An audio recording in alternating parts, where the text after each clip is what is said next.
We talk a lot about navigating systems and managing care, but we rarely talk about the heavy, silent passenger sitting in the back seat of every one of these conversations. That is grief.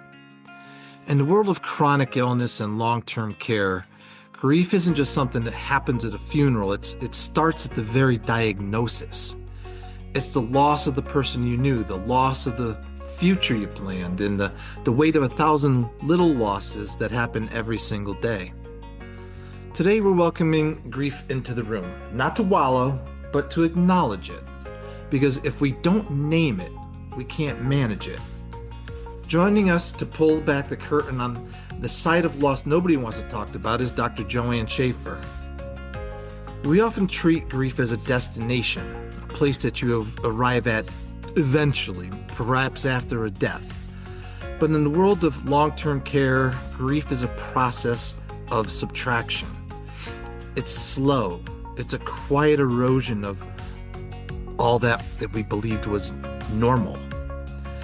It's not just the person receiving care who changes. The caregiver loses their role as a spouse or a child or a friend and becomes a manager, a nurse, or a navigator. Every diagnosis acts as a theft of a plan. It's the vacations that won't happen, the retirement that looks different, and the milestones that now come with a footnote of struggle. It's the first time they don't recognize your face. It's the realization that a diagnosis is not temporary. You and they are in this for the rest of their lives. The first time you have to take away the car keys, or the first night the house feels quiet, even when they're sitting right across from you.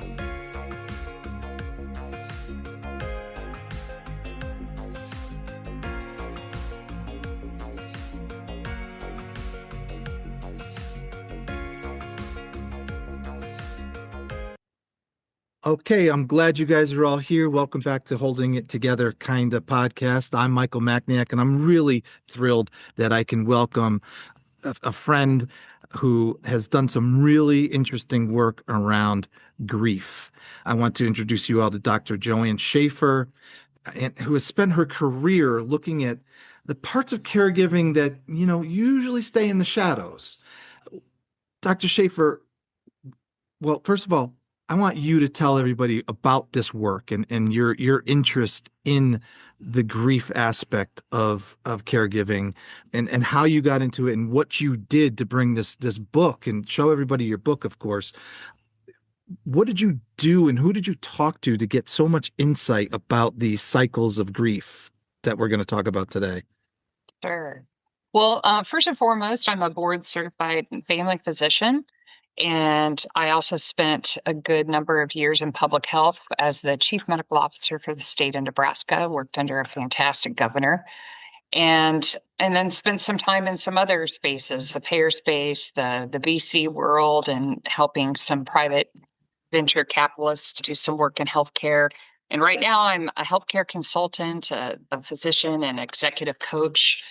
And about the time of the pandemic started, I wanted to do a lifelong project that I had just dreamt of doing, which was writing a book on grief. And it's centered around really my best friend's murder when I was a medical student. And I was a medical student. It was obviously very, very early in my career. And I just learned so much around her death and helping then to raise her children after that.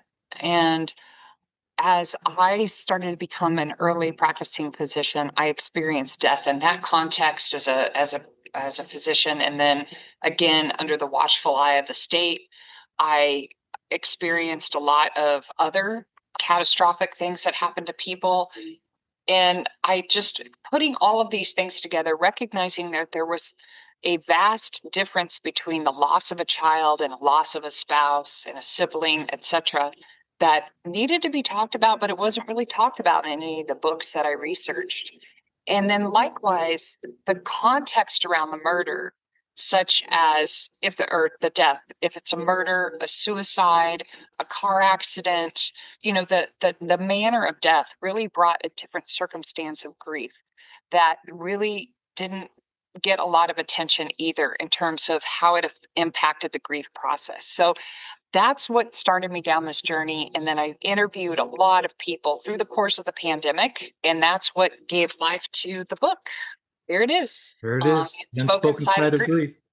And Yeah. I gotta say, and I think I said this to you, when I read the book and I read about your best buddy there, unfortunately, I can hear your voice coming through it loud and clear. Like just talking Oh, to you now and reading the book, it's just so conversational and it's you. And that's as I say, that's the highest praise I can give to anybody I know that writes a book. So it thank really is a you. great read. And I mean, it's hard to say it's a great read when it's such a heavy topic, but it really is something that's interesting because we don't think about the different types of grief. I mean, we lump grief really into a big pile and think it's all the same. And you spell out really clearly that it absolutely is not. So the unique perspective that you bring here is having gone through it in a personal level, a very intimate level, and of course on a professional level. The folks that I reach, my tribe out here, are the people who are grieving, yes, but because of the situation they're in, they are still in the process of caregiving. And make no mistake about it, I acknowledge all the time that a diagnosis, a chronic diagnosis, a diagnosis of severe and persistent mental illness, dementia, you could go on and on. There is a loss there. And there's many types of losses, and I want to get into that with you in a bit. But you already started to break down some of the different types of grief that people have. And you certainly highlighted some of the important aspect that how one passes away or how one experiences grief and in fact I would add when they experience grief in their life really impacts the type of grief that they go through, and one size does not fit all when we're talking about grief. Absolutely. If you look at just basic grief literature or just on a Google search, you would think that there's one event and that everyone goes through the same process and it's kind of all, go through this stage, this stage, this stage, and then it's Well, over and then everyone gets back together. But as the it's not layperson, no, that. but as a layperson, we're talking about the seven stages of grief, right? Yeah, We're yeah, all every that's like Psych 101. yeah, So it's much like cancers. Every cancer is different, right. and one size does not fit all. Exactly. And so and it's I mean, it sounds funny to say, but if it's like once you point that out to me, I'm like, well, yeah, of course. But we just don't think about it that way. So kudos to you for even knowing that and seeing that and saying, wow, I want to dig deeper into this. So Thank you. when we're talking about the type of grief that one goes through it- in caregivers that are caring for a loved one who more or less is not the same person that was there, is this what you refer to as ambiguous grief? Yeah, and just, kind of prolonged grief. I saw it most commonly in people that had chronic severe persistent mental health issues that ultimately passed away, people with dementia who had a very prolonged course who ultimately passed away, and people with chronic severe disease. There are some chronic diseases that just end up where, there isn't a treatment left and they pass away, or if it's a chronic course of cancer and the person passes away. And so the caregivers in those cases grieve those people twice, those loved ones in their life. They're grieving the whole way through that process, and then they grieve them again once they pass away. And the many interviews that I did, that they focused on the grief during their lifetime was almost worse than the grief after the person passed away.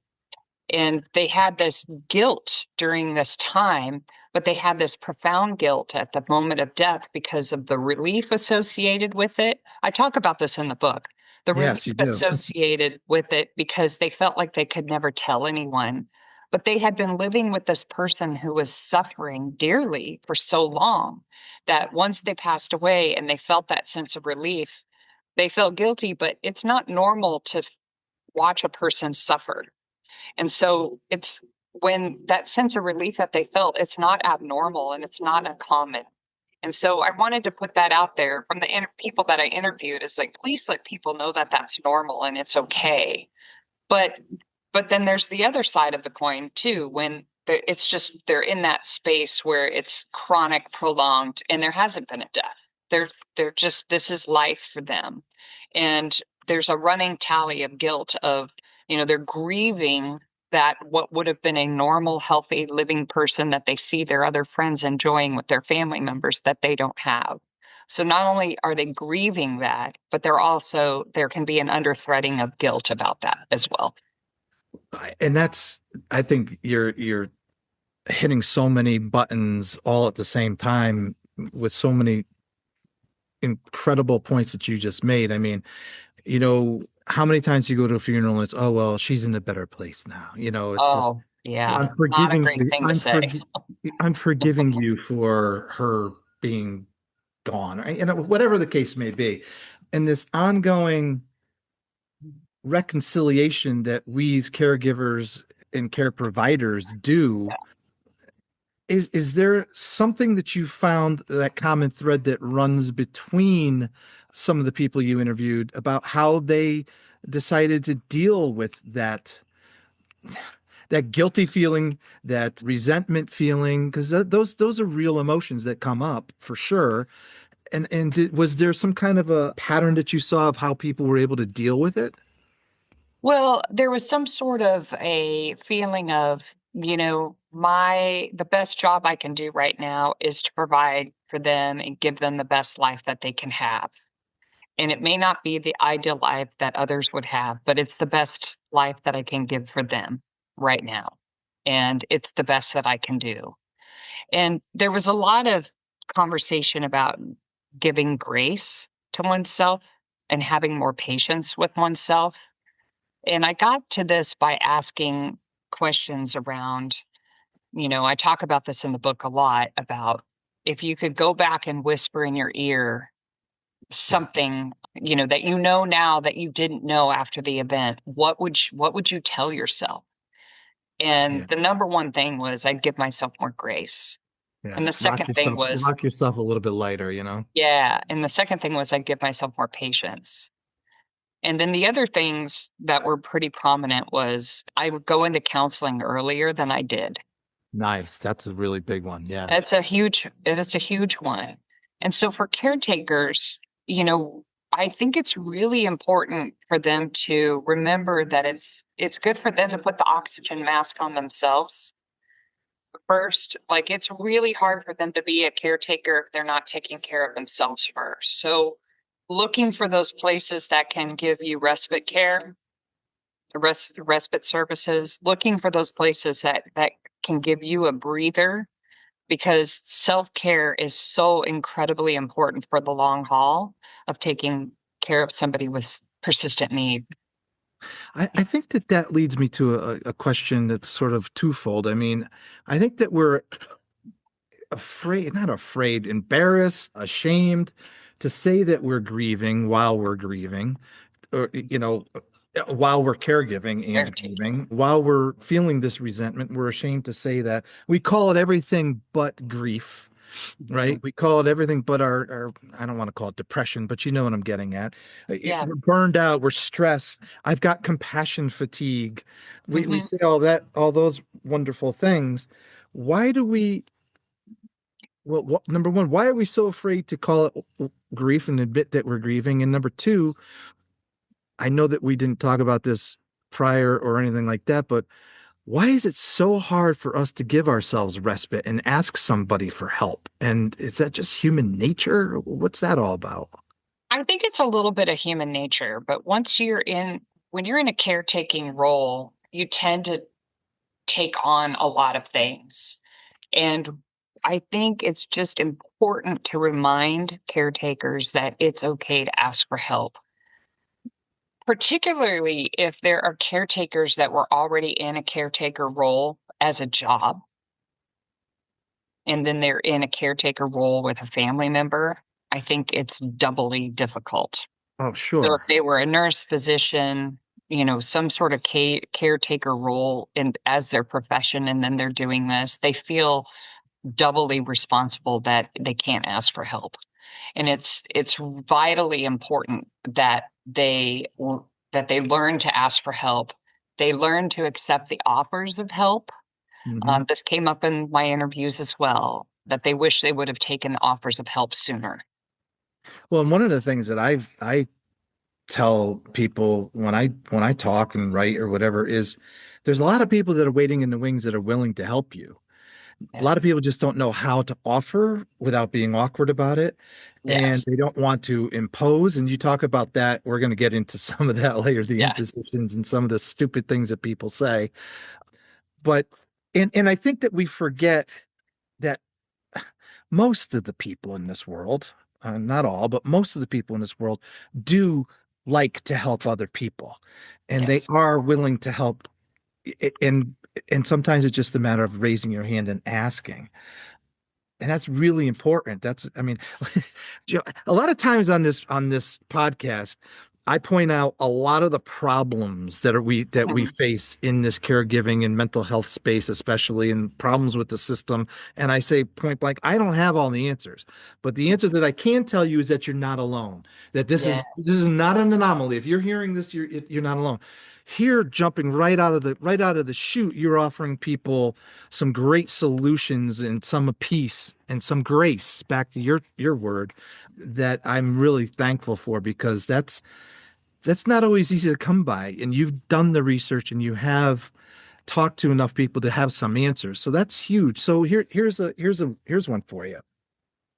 What do they do, what do caregivers do when it's at 3 a.m. You're laying awake, like most of us, at between 2 and 4 in the morning. At some point, we're awake, laying there, and that person, and it makes me so sad what you just said about medical professionals feeling the double burden.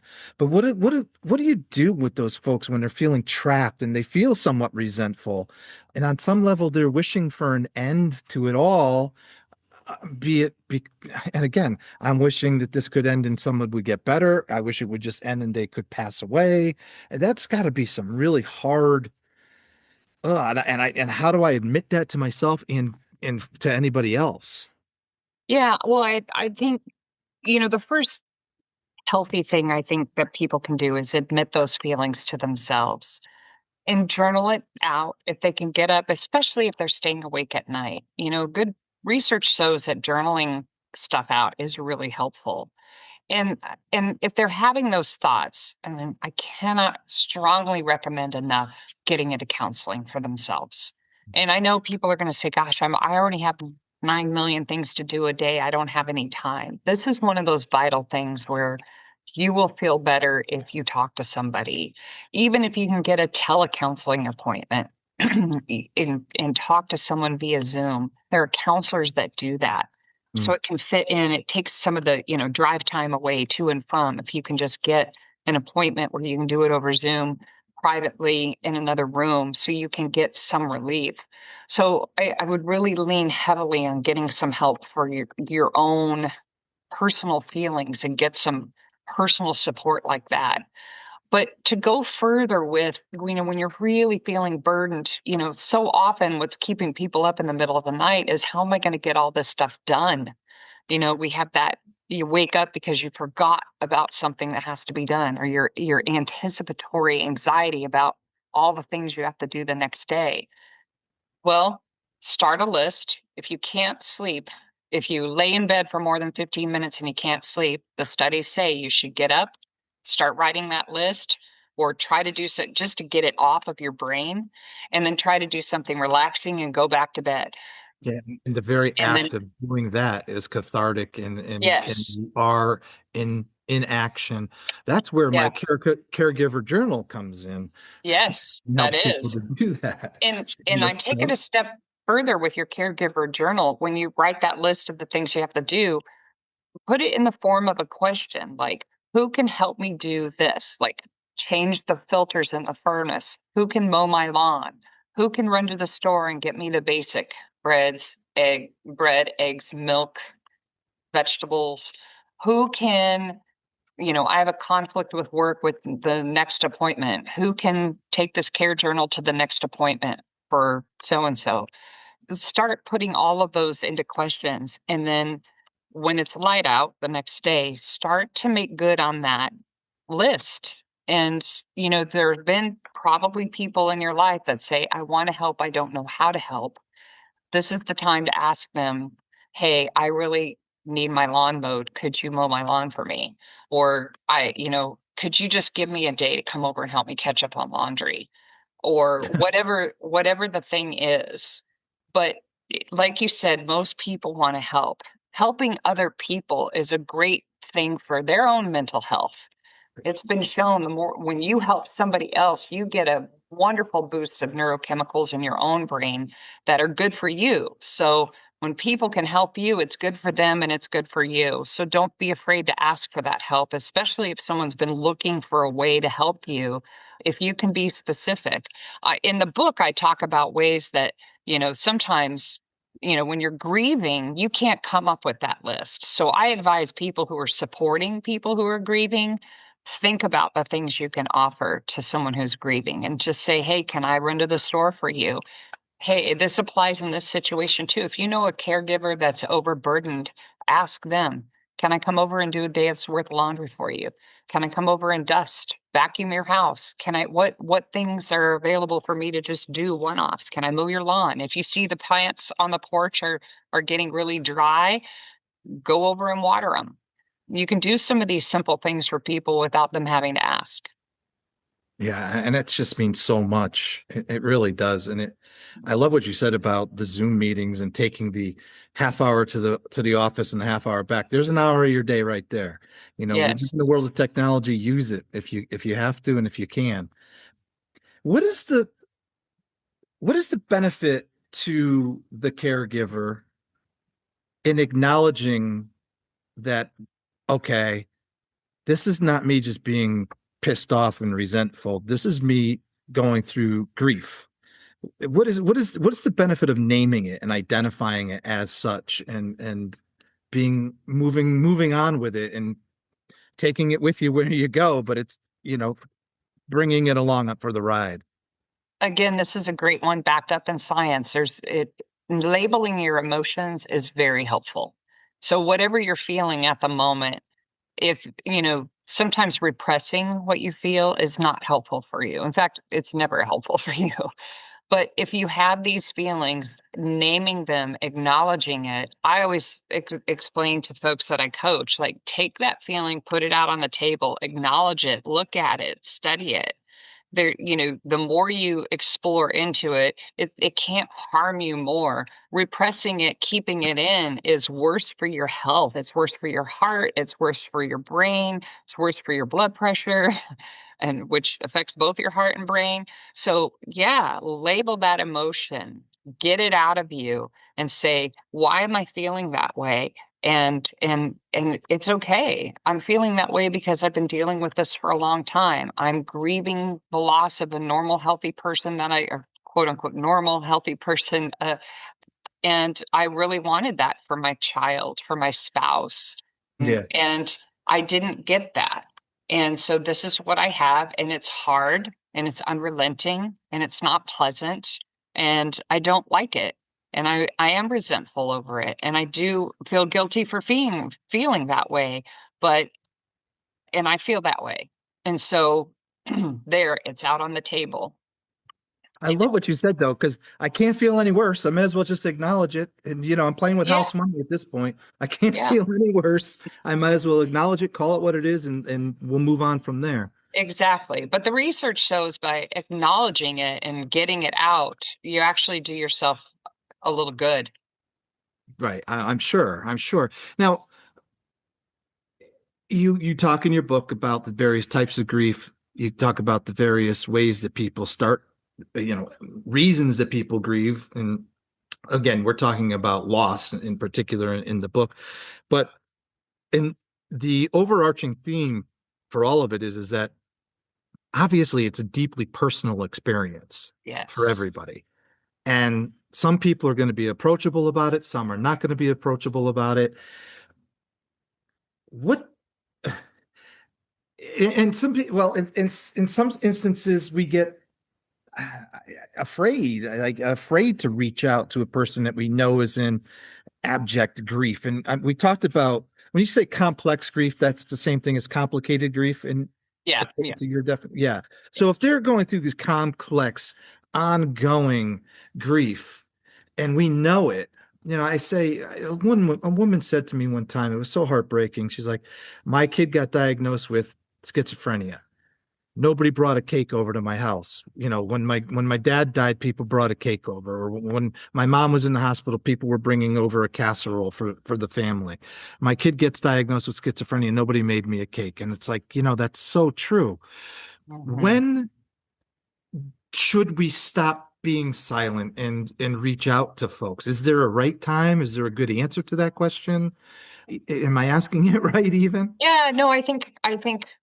Listen, these are hard topics, and we still haven't even, as a society, gotten over the stigma of mental health illness to begin with, right? So it And starts. I don't know how we will, honestly. Well, it starts with us, right? And I Yeah. tell people all the time, listen, mental health diseases are a disease of the brain, and I think of them no differently than the disease of like the pancreas, which would be diabetes.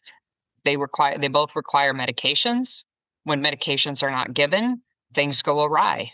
And it takes a while sometimes to find the right medication, the right doses, and to get things, under control so people can lead semi-normal life.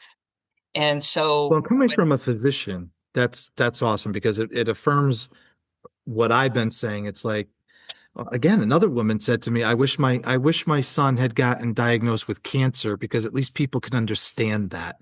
They don't understand bipolar disorder, yeah, right? it's getting better, Oh, but sure. we have a long way to go. And ending the stigma with mental health is just it. Like I said, it is getting better, and it's just going to continue to take time. I think about how it used to be when I was training. It's a lot better than it used to be 30 years ago. Well, I I'm mean, sure it yeah, is.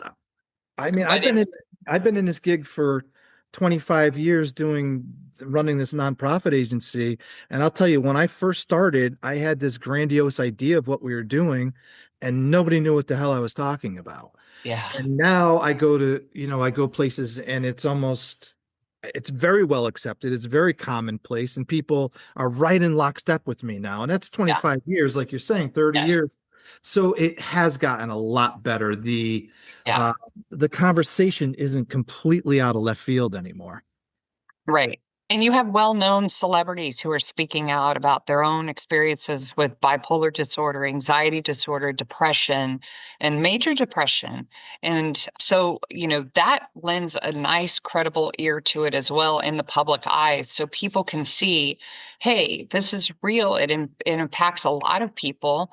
And, they have shared what their families have gone through and what they've experienced. And so, I think that will only continue to get better because they're pulling the curtains wide open and letting society see as celebrities how they've had to experience this. And so I think that will help. That'll continue to help. Legislation has changed, policies have changed, federal regulations have changed, payer responses have changed. So it is getting better. We have a long way to go, but Yeah. I think it is getting better. And meanwhile, whenever I see someone bravely speak out and share their stories, I'm just like kudos to them because, I think about when, Betty Ford talked about her alcoholism. When I think about, oh gosh, I think she was the one who spoke first about her breast cancer too, and that was taboo. We wouldn't talk about breast cancer before that. So, Think you about know, that. I think, we've come, we share everything on Facebook. So, Oh, you great. know, yeah, I mean, so I think that's great. And I think it will continue to improve. But just demystifying and talking about what it means to have a diagnosis and what the medications mean, I consider it no different than any other medical diagnosis that you would have. The fact that it involves the brain, I mean, to me, why do we consider a seizure disorder different than a bipolar disorder? They're both brain dysfunctions. Hmm. And Hmm. so, they both require medications, medication tuning, levels. It's Yeah. just, how did that get split in the brain way back when we decided to do medical coding and billing? So Let's not even go down the I road know of we won't. coding and We won't. billing. My God. And But I think what's in that's today may not be in tomorrow, yeah, but all yeah, right, I want to exactly. get into this because I think this will be fun. Well, it will be for me listening, and I think you probably have fun with it too. I want to get into the words and actions stuff that you talk about in your book. Sure. The good list and the bad list. And then I paraphrased for you what I call the golden rule. We'll save that one for last. Okay. I'll say it if you don't want to say it. But Uh, so let's talk about the bad list first. What are some bad things that your interviewee said? This was the worst when people said this to me, and I just don't want to hear it ever again. What are some of the yeah. not to say in these situations? Well, I mean, the first thing is that the number one across like all the interviews was like people just didn't really like it when you said, "Let me know what I can do for you. Let me know how I can help." Because it's putting the burden on them when they're already really burdened with a lot of things to do, especially like planning funerals, bringing in the college kids, or taking care of the little kids, bringing in the parents, everybody coming in for the funeral. They're a mass logistic person at that time, Mhm. logistician. Anyway, they're There you go. busy and Good they for don't you. want to be trying to figure out what you can do to help them. So this gets Right. back to what I said before. Take note of what might appear that they need to get done. Even things like washing their car for them so they have a clean car the day of the funeral. A little simple task, but all you have to do is say, "Hey, can I run to the store for you? Do you need this?" And Yeah. they can say yes or no to that. And, just simple task, ask if you can do them or just do them. You see the lawn is getting too long, mow their lawn for them. They're having a lot of people coming over. This gets to, setting up the meal trains. Well, that's on the helpful list, but I can talk about that more later. One of the things that was even in really religious, and I talked to very devout Catholics, devout Muslims, devout, very, very devout religious people. And they said, even when members of their church came up to them and said they're in a better place or Mm. he's with God now, they really didn't want to hear that. A mother of a deceased child said that to me the most. They said they just immediately felt anger towards that person. Said, the best place for my son is in my arms. Don't tell me he's in a Oh better God. place. You just And gave she me said goosebumps. Oh, yeah, she said, I know that they weren't trying to be mean, but yeah. it's just even as a devout person, I didn't want somebody to just indiscriminately use their faith in my situation, even though they know me to be a person of faith. So I just caution people, like, be careful how you use those. Wait for the person to say it to you first, and then you can agree and you can support them. If they ask for prayers, send them, give them.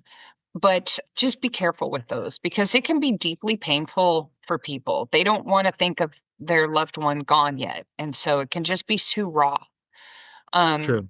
True. so I really like the idea that you put it, I'm caring for my father or my father just passed, whichever way it may be. I got so much on my plate. My world is coming down around me, it seems to me. Don't make me have to be the general contractor of my own life too. yes. I don't know what the hell I need right now. You come up with something that I need. You know what I need. Come in here Yep. with an idea. I love that. So specific tasks. Yes. You point that out in your book, and I thought that was wonderful because it really does take that onus off of the person that we're trying to take the onus off of. Yeah, Right? and they're not even thinking of those things like, Yeah. like if they have dogs, "Hey, can I take your dogs for a walk?" "Oh my gosh, they haven't been walked." "Oh, yes, please." Or, "Does your dog need some dog food? Let me come in your garage. I'll see what I'll Yeah. pick you up some dog food." "Oh my gosh, I'm Oh, gonna yeah. be out soon." "Yes, thank you." That Just ambiguity, the yes. ambiguity is just an added burden that they just Yes. don't need. All right. So the bad list is always the best. I mean, or the most fun anyway. So Yeah. what are some of the good things? Obviously, I'm going to make a suggestion of things that Yeah. we could do for you that are specific. So be specific. Go ahead. I think one of the most helpful things people really appreciated were the text from everybody. Oh yeah.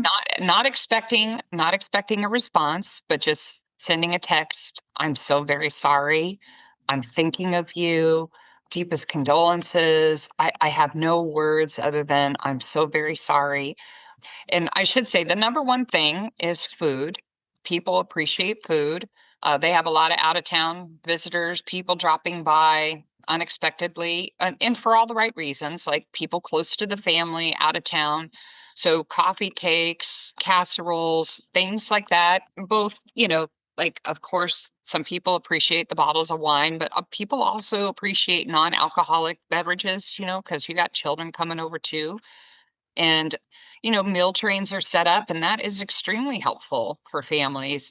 And you can do it non-invasively by putting an ice chest outside the front door of the house so that every evening at 4 o'clock, a meal is delivered. But don't forget about the pets and if they need cat litter and Yeah. don't, like little extra things that can go a long way for the rest of the family. No Um, question. And one of the things that strikes me is when, for instance, a friend of mine was diagnosed with like stage 4 breast cancer and young. She was young. And first of all, she's not in good health to begin with. And she abuses her body with not good things. And we all rallied around her and her husband right at the outset of, of the diagnosis. And and there was another situation that I took pause and I said, when they're really going to need us is 6 months down the road from now, a year down the road from now. So this is all wonderful that we rally, but let's set up that food chain. Let's set up a plan of action of who's going to check in on, this is your month, here's your month, here's your month. And I think that is really important. A friend of mine was in a snowmobile accident and she's lucky to be alive, but she has brain damage. She's got a traumatic brain injury and just not the same person. And we all were grieving and grieving and grieving, crying in our beers when it happened. And I was just like, man, we need to make sure we have the same level of empathy and concern a year from now, 2 years from now, 3 years from now, because she's young. She's going to live for a long time. yeah.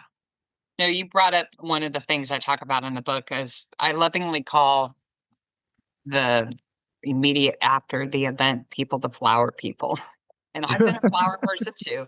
We show up Yeah, with the we flowers, all all the are. support. Yep, because we Yeah. didn't know. And a part of the biggest reason why I wrote this book is to make us all better human beings, have more empathy and have more understanding about what it's like to step inside the shoes of someone who's lost a loved one in different circumstances. So you want to do better longer.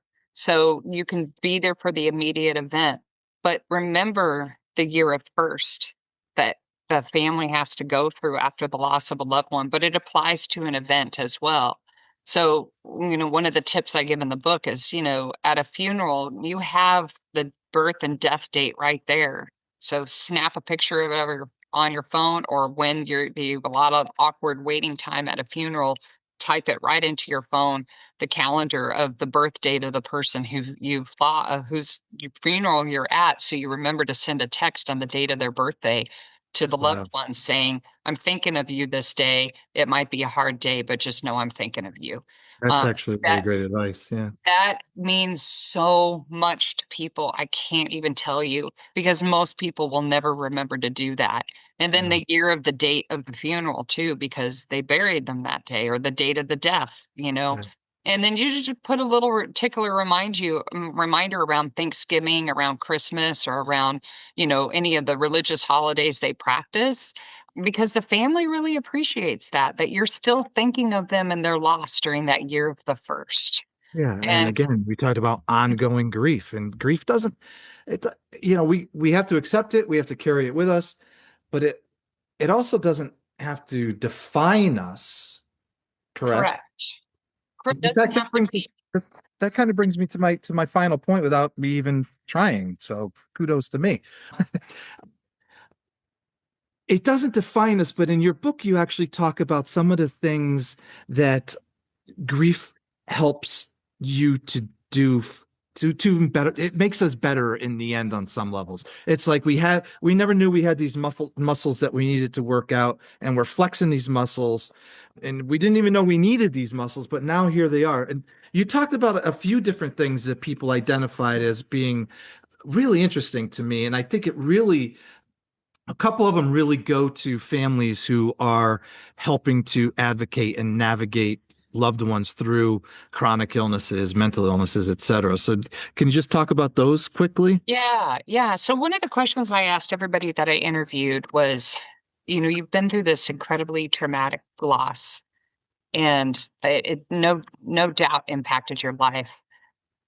Without being, cheesy in the way I ask this question, like making lemonade out of lemons, I want you to reflect back and see if there's anything positive that you got out of this loss that you would like to share. And some of these I already knew because they started a foundation. They Oh, yeah. created scholarships for people out of a foundation. Some of them changed the law. Some of them had, safety issues identified and changed the law with Yeah, consumer you talk about protection. that. You talk about that in your book too. Yeah. Yeah, some of them, and then some of them were more about themselves personally. Like one left a job that was very financially fulfilling, but not fulfilling in her soul. And she said, Yeah. you know what? I walked away from that. I was chasing a different definition of what success meant. And she said, that was the best change I made. And had I not gone through this tragic event, I don't know if I would have thought the same. And so now I'm doing something that I absolutely love. And I'm not making as much money, but I'm really, really happy Right. and fulfilled. And then That's wonderful. another Yeah. person said, I thought I was a great boss. I thought I was a great CEO. And I figured out that I really wasn't very empathetic until I lost my son. And then I realized I grew so much, and now I'm far more engaged with my employees. I'm way more empathetic, and I handle loss so much differently. And I'm a much better person now. So the combination of doing more meaningful work, making their loved ones lost not a statistic, helping others, being a better person, gaining more empathy. People really were impacted by their loss in many good ways. Yeah, I was impressed and it really resonated with me about the leadership aspect of it, the advocacy, efficient task manager, I think you put in there as one of them, and a deeper empath is one that you certainly, and you said that I think you said it's because of the loss that they credit the loss as opposed to saying in spite of it. No, it's not in spite of it. It's because of it I gained these Right. new characteristics, and I really thought that that Exactly. was powerful and important. So, Yeah. well, I say kudos to all those folks that participated in. How many people did you interview? Oh, many. Uh, I've never counted them all up. Um, Really? A yeah, lot. a lot. Yeah, Somewhere good around for you. 100, I think. Wow. Yeah. And was the conversation close on the heels of the loss or removed from it or a combination of both? Almost all were removed. Really? Okay. Very few were fresh because, I didn't, I, when somebody would refer me to someone, this is how this happened too. I had a lot of interviews, and then they would refer me to someone else I should talk to. They would refer me, and so on and so on and so Domino on. effect. Yeah. When it Yeah. was a fresh loss, I would give them every out possible because it was so fresh. And many Hmm. took that. Yeah. I You wrote was, about, I think you put that in the intro of your book as well. It was at the very beginning, I believe. You talked about um, that. Or yeah, maybe you and I talked about it when we were talking about your book. yeah, I didn't think I put that in the book. Okay. And then some people were like, I want to be absolutely anonymous, no credits, no Yes. Yeah. nothing. And Yes. they just spoke from the heart, and Yeah. I thank them very much. And it was Yeah. beautiful conversation, but Yeah. they Well, Yeah. Thanks to all of you people who have participated to this study and to this book and to help this great lady, this great physician to shed light for all of us on this really important topic and help us understand that it's something we're all going to go through. So thanks again, Joanne, for helping me. Show everybody your book again, because it's got a cool cover. I like it. The Unspoken Side of Grief: The Truth About Loss, Healing and How to Support Someone Grieving, with Joanne Schaefer, MD. Yeah, you're great. Thank you. You're a great personality. You're a great person. You're doing really, really cool work, and you talk about it with the passion that you write about, which is impressive. So, thank you. You're doing great work too. Thank you. Thank you for helping me to do that. This is all part of that.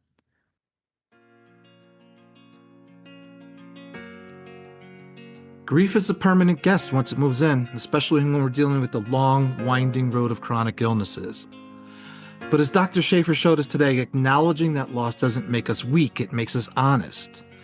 When we stop pretending the system is easy or that our hearts aren't breaking in the checkout line, we actually reclaim our powers. We stop being victims of a diagnosis and start being advocates for a life. The victim asks, why is this happening to us?